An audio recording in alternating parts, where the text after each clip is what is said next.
Hola chicos, ¿qué tal? ¿Cómo andan? Bueno, bienvenidos a esta clase. Hoy vamos a hablar acerca del tejido sanguíneo. Comencemos. Los objetivos para esta clase son conocer al tejido sanguíneo y sus características generales, identificar un frotis de sangre al microscopio óptico y poder reconocer las distintas células que lo componen, tanto su morfología como sus funciones. A modo de generalidades, vamos a ver que el tejido sanguíneo corresponde a un tipo de tejido conectivo especializado. Si nosotros tomamos una muestra de sangre, por ejemplo, de un paciente, y lo pasamos por una máquina a través de un proceso que se lo conoce como centrifugado, lo que vamos a obtener es la disolución, la separación de los componentes de este tejido sanguíneo. Si recuerdan de las clases pasadas, siempre que hablamos de un tejido nuevo, veíamos de que iba a estar compuesto por una matriz extracelular y por células. En este caso, la matriz extracelular la vamos a conocer con el nombre de plasma. El plasma es una matriz extracelular que va a ser líquida y va a ser líquida debido a la gran cantidad de agua. Por eso, la sangre corresponde a un tejido líquido, gracias a esta gran cantidad de agua que está conformando parte del plasma. Además del agua, en el plasma vamos a encontrar la presencia de iones, como puede ser el sodio o el calcio, proteínas. Dentro de las proteínas importantes a destacar, tenemos a la albúmina, ¿sí? Que es una gran proteína transportadora del cuerpo. También tenemos a proteínas transportadoras de hormonas, tenemos a los factores de la coagulación, entre otras. También vamos a ver que el plasma va a ser importante para todo lo que es el transporte de los nutrientes, como aminoácidos, como lo pueden ser los lípidos, como lo puede ser el colesterol, la glucosa, etcétera.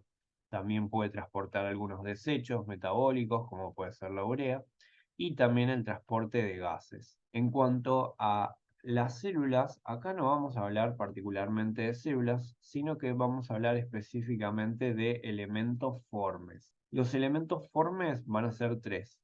Tenemos a los glóbulos rojos o eritrocitos, tenemos a las plaquetas o trombocitos y tenemos a los glóbulos blancos o leucocitos. Estos elementos formes se los denomino así porque vamos a ver que los glóbulos rojos y las plaquetas no presentan núcleo y no tienen la típica estructura de una célula promedio, como si la tiene, por ejemplo, los leucocitos, ¿sí? Donde vemos la presencia de su núcleo y la típica estructura general. Ahora vamos a hablar más en detalle de cada uno de ellos, ¿sí? No se preocupen. Pero bueno, a modo general, tengan en cuenta de que acá no vamos a hablar de células en sí, sino de elementos formes. Entonces, como características generales del tejido sanguíneo, decimos que es un tipo de tejido conectivo especializado, que presenta una matriz extracelular líquida que corresponde al plasma. Este plasma vendría a formar parte del 55% del volumen total de la sangre. Y los elementos formes son los eritrocitos, los leucocitos y plaquetas. Fíjense en que los que están en gran cantidad corresponden a los eritrocitos, o sea que claramente cuando veamos ahora en un ratito el preparado de flotis de sangre, lo que más vamos a observar dentro del preparado son eritrocitos, ¿sí? Y fíjense en que los leucocitos y las plaquetas están en unas cantidades muy bajas. Dentro de algunos conceptos importantes que tienen que conocer de esta clase, uno corresponde al término de la volemia. La palabra volemia básicamente hace referencia al volumen sanguíneo total. Nos dice cuánta cantidad de sangre hay en nuestro cuerpo, que en promedio general suele ser de 5 litros. Obviamente, en el sexo masculino suele haber más sangre que en el sexo femenino. Esto se debe a la presencia de distintas hormonas, como por ejemplo la testosterona y la eritropoyetina, que hacen que el sexo masculino suele tener muchos más eritrocitos y por ende mucha más sangre. Pero bueno, nada, eso simplemente es un detalle. Sepan por ahora solamente el concepto de volemia, que corresponde al volumen sanguíneo total. Otro concepto importante es el del hematocrito, que representa el volumen de eritrocitos en el volumen total de sangre. O sea que si nuestro volumen total de sangre es el 100%, ¿cuánto de esos 100% corresponde a los eritrocitos? ¿Sí? Por ejemplo, acá corresponde al 45%. ¿Sí? Este sería nuestro hematocrito. Y otra otro concepto importante es la diferencia entre plasma y suero, que no son los mismos, ¿sí? Si nosotros tomamos la muestra de un paciente, generalmente lo que se hace con esa sangre es ponerle gotitas de un anticoagulante, como por ejemplo la heparina, ¿sí? De esta manera es como obtenemos la presencia del plasma separada de los elementos formes. Eso es lo que veíamos en la primera imagen. Ahora, sí o sí hay que ponerle esa gotita de parina, ese anticoagulante, porque si no, nosotros cuando tomamos la muestra de sangre y sacamos esa sangre por fuera de los vasos sanguíneos, la sangre automáticamente lo que hace es generar un coágulo, ¿sí? Ese coágulo se forma a partir de las plaquetas y al consumo de factores de la coagulación, como por ejemplo el fibrinógeno. Entonces, el suero va a ser esa mezcla de lo que vendría a formar parte del plasma, pero sin el fibrinógeno, ¿sí? Entonces ahí en esa muestra se nos forma el coágulo y lo que sobra corresponde al suero que no presenta el fibrinógeno. A diferencia del plasma, que como se utilizó un anticoagulante, sí vamos a conservar el fibrinógeno, ¿ok? Esa sería la idea que se tiene que llevar con respecto a ese concepto. En cuanto a las funciones del tejido sanguíneo, vamos a decir que se va a encargar de lo que es el transporte del oxígeno y nutrientes a todas las células del organismo. Piensen que el oxígeno va a ser transportado gracias a la hemoglobina, que es una proteína muy importante que está dentro de los eritrocitos. Y una vez que el oxígeno ingresa a través de los alvéolos pulmonares, la hemoglobina va a transportar ese oxígeno a partir de los eritrocitos y de ahí los lleva por la sangre hacia todas las células del organismo. Algo similar pasa con los nutrientes, ¿sí? Los aminoácidos, los lípidos, el colesterol, las vitaminas, etcétera, también van a poder viajar a través de la sangre y van a poder ser transportadas por ella, ¿sí? Además de eso, también va a permitir el transporte de lo que es el dióxido de carbono, también por la hemoglobina. La hemoglobina va a transportar el dióxido de carbono, que va a ser un desecho típico de las células de nuestro organismo. Y vamos a ver que también lo va a desechar en los alvéolos pulmonares. También va a permitir el transporte de distintos desechos metabólicos, como la urea que mencioné anteriormente, ¿sí? Luego tenemos también lo que sería el transporte y distribución de hormonas, citoquinas y anticuerpos. Las hormonas lo vamos a ver con mejor detalle en la clase correspondiente a endocrino, donde vamos a ver que las hormonas van a ser moléculas que van a ser liberadas por distintas glándulas endocrinas y estas hormonas van a viajar por la sangre y van a llegar a un sitio distal donde se encuentran con el receptor de una célula blanco o diana, ¿sí? Y ahí ejercen su acción. Luego tenemos la presencia de las citoquinas, que también son unas moléculas que van a actuar como mediadoras inflamatorias en la respuesta inmune. Y también tenemos a la presencia de los anticuerpos, que los anticuerpos también pueden viajar por la sangre y va a ser importante para todo lo que tenga que ver con nuestra respuesta inmunitaria de memoria, ¿sí? Justamente va a ser una herramienta fundamental para defendernos frente a distintos patógenos. Estos conceptos los vamos a retomar bien en la clase de sistema inmune y tejido linfático. La otra función clave es participar de la coagulación, un poco lo mencioné, sí, la sangre cuando sale del vaso sanguíneo va a tener por efecto propio, sí, por un efecto fisiológico, el del proceso de la coagulación. Justamente la idea es evitar de que nosotros nos moramos desangrados. Entonces tiene sentido de que si se llega a lastimar algún vaso sanguíneo, lo que ocurre es que se activa rápidamente este proceso de coagulación y va a impedir que nos moramos desangrados, ¿sí? Ahora, más adelante, cuando hablemos de plaquetas, lo vamos a ver bien. Y por último, decimos que también otra de las funciones corresponde a regular el pH, o sea que va a funcionar como un buffer, como un amortiguador, y también participa del fenómeno de termorregulación. Nada, la verdad que estas últimas funciones no hace falta que las sepan ahora porque lo van a ver con mejor detalle en fisio y en bioqui en segundo año, ¿ok? Ahora bien, Dijimos que el tejido sanguíneo es un tejido líquido. Entonces, para poder visualizarlo en el microscopio óptico, no vamos a poder realizar la típica técnica histológica de rutina que veníamos utilizando. Para poder observarlo al microscopio óptico, vamos a utilizar una técnica especial que se la conoce como frotis o extendido de sangre. Acá lo que hacemos es básicamente colocar un portaobjetos y colocamos en él una gotita de sangre, ¿sí? Luego nos ayudamos con otro portaobjetos y lo que se hace es apoyar el otro portaobjetos, el portaobjetos superior, y lo que se hace es apoyarlo por encima de la gotita de sangre y básicamente extenderlo, ¿sí? Moverlo hacia adelante y generar como este extendido o barrido. Y lo que se hace luego es simplemente dejarlo secar, ¿sí? Se lo puede fijar por calor y hay que obviamente tenerlo, porque al no tener colorantes no vamos a ver las diferencias entre sus elementos formes, ¿sí? Porque no los vamos a poder apreciar. Entonces sí o sí ahí tenemos que tenerlos. Para tenerlos no se va a utilizar hematoxilina y eosina como veníamos usando, se utiliza una tinción especial que se la conoce como tinción de May-Grunwald-Hiemsa. Esta tinción es una mezcla de colorantes donde se usan básicamente tres colorantes: azul de metileno, azur y también se utiliza la eosina, ¿sí? Entonces va a pasar algo medio parecido que lo que veníamos viendo con la hemotoxilina y con la eosina.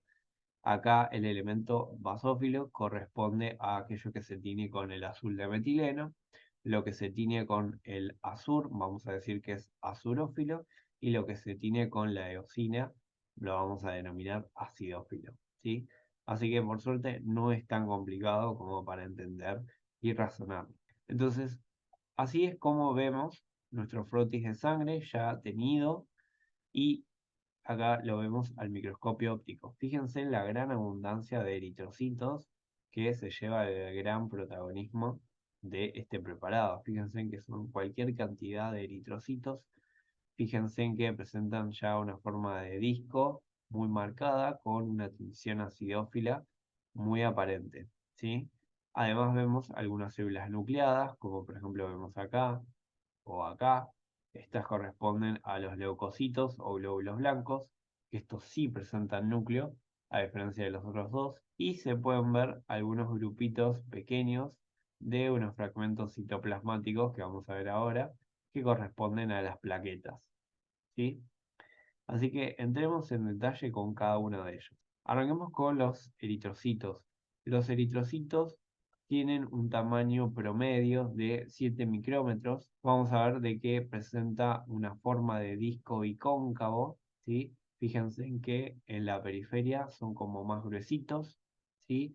Mientras que en el centro suelen ser mucho más adelgazados. Acá los eritrocitos vamos a ver que se caracteriza por tener una ausencia de núcleo, o sea, no vamos a ver un núcleo visible en los eritrocitos, tampoco se caracteriza por presentar mitocondrias, o sea que no va a tener mitocondrias tampoco. Sí, lo que vamos a ver obviamente es la presencia de la hemoglobina, que es una proteína clave, que va a tener a las globulinas y al hierro, y a partir de ellas transporta el oxígeno y el dióxido de carbono.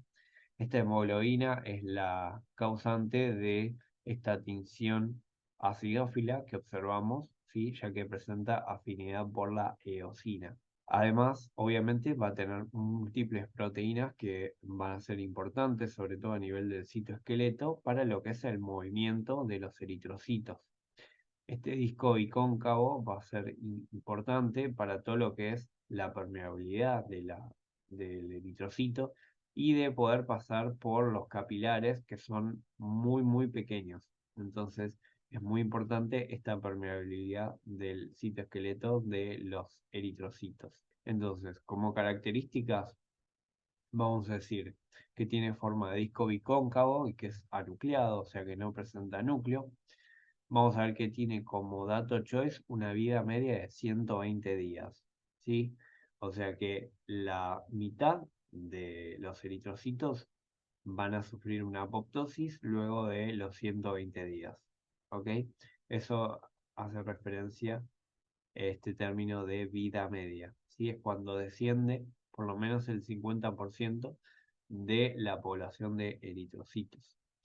Y eso lo vamos a ver bien cuando hablemos de hemocateresis y charlemos un poco más en detalle en lo que es vaso, ¿sí? En la clase de tejido linfático y sistema linfático. En cuanto al tamaño, ya dije que era 7 micrómetros de diámetro. Esto es lo que se conoce, esto es lo que se conoce como regla del histólogo, ¿sí? Muchas veces se utiliza a los eritrocitos como parámetro, como para evaluar el tamaño de distintas células o estructuras dentro de un preparado. Entonces, por ejemplo, los patólogos utilizan a los eritrocitos, porque como generalmente están en casi todos los preparados, muchas veces se lo utiliza para evaluar el tamaño de otras estructuras en los preparados. Y la función que ya mencionamos, que es la del transporte de gases. Entonces, para redondear, fíjense en cómo lo vamos a ver en el frotis sanguíneo. Vamos a ver un círculo acidófilo, ¿sí? Rojizo, con el centro claro, ¿sí? Justamente tiene que ver con la ausencia del núcleo y con la forma de disco bicóncavo que es tan característica. En cuanto a las plaquetas, vamos a ver que las plaquetas se dice que son fragmentos citoplasmáticos de una célula grande, acidófila, multilobulada que va a estar presente en la médula ósea y que es conocida como megacariocito. Los megacariocitos, ¿sí? Vamos a ver que se va a despedazar, por así decirlo, y va a dar origen a un montón de plaquetas. Estas plaquetas van a estar circulando por la sangre y vamos a ver que van a tener esta forma muy característica, donde acá también vamos a ver la ausencia de un núcleo, ¿sí? Lo que vamos a ver es distinguir dos regiones dentro de las plaquetas. Una periférica, que vamos a ver que va a estar compuesta básicamente por toda una serie de microtúbulos.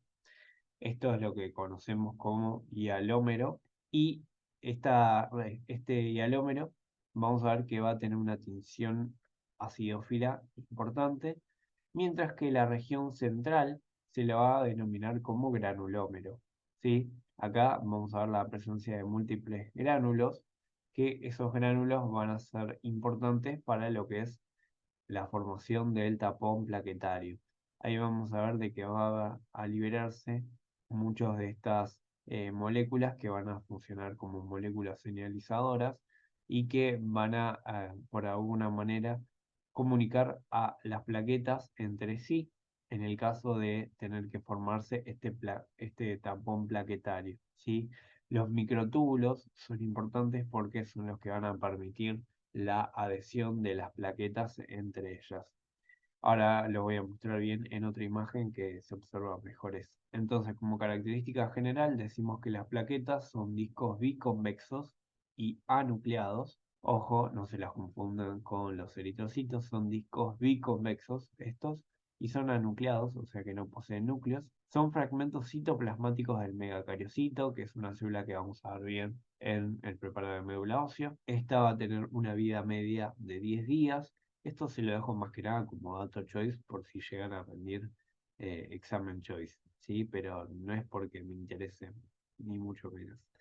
Y vamos a ver que va a tener como gran función la formación del tapón plaquetario. Si nosotros lo vemos en el preparado a las plaquetas, vamos a evidenciar que suelen estar de a grupos. Obviamente tienen un tamaño muy pequeño, se dice que son de 3 micrómetros, compárenlo con el tamaño de los eritrocitos y de acá de un leucocito. Fíjense en que suele presentar una región periférica más acidófila y una región central bien basófila, ¿sí? La región periférica acidófila corresponde al hialómero y la región central basófila corresponde al granulómero. Nosotros tenemos un proceso fisiológico que es conocido en su totalidad como hemostasia. La hemostasia es básicamente mantener a la sangre dentro de los vasos sanguíneos, ¿sí? En un estado líquido. Y para eso vamos a ver de que si se llega a lesionar algún vaso, lo que ocurre es que las plaquetas van a liberar esos gránulos de comunicación y básicamente se van a empezar a pegotear todas entre sí para formar un tapón plaquetario. Ese tapón plaquetario luego va a sufrir modificaciones va a haber activación de factores de la coagulación, fibrinógeno, luego fibrina, que va a reforzar a ese tapón plaquetario y va a formar lo que conocemos con el nombre de coágulo, ¿sí? Ese coágulo va a ser mucho más resistente y se va a adosar a las paredes del vaso sanguíneo justamente con el fin de evitar una hemorragia más extensa, ¿sí? De que nosotros nos moramos de sangrado y empezamos a perder sangre debido a esta ruptura de los vasos sanguíneos. Por eso es tan importante este mecanismo de defensa fisiológico que tenemos. Y bueno, este explicaría un poco el rol de las plaquetas en nuestro cuerpo.